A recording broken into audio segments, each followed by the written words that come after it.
Situata aktualisht është një pikë kritike, sepse prurjet janë në nivelin 8.6 metra.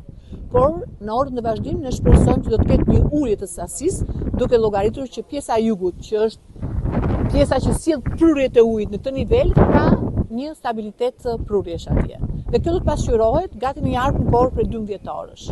Ka patur dëme, ka patur evakuime, pak deri në këto momente? Kemi në një zonë risku 6 familje që në rast se do të kaloj kjo pikë më shumë se 8.6 do të evakuohen, por deri tash janë 13 familje të cilat kanë qenë të gatshme të largohen nga zona që mund të paraqiste risk në mënyrë që mos t'i evakuonim në një situatë më emergjente. Do të ndodhet bashkë, por bashkëpunim dhe me policisë. Po, që prej orëve të parë të mëngjesit. Po, dhe strukturat e policisë të drejtorisë vendore janë të gjitha në gatishmëri.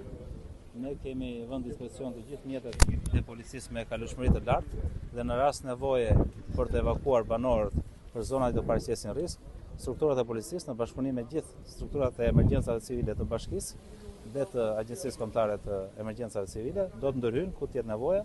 Jemi duke ndjekur situatën dinamik dhe për çdo nevojë do merren vendimet dhe hapat e duhur. Faleminderit.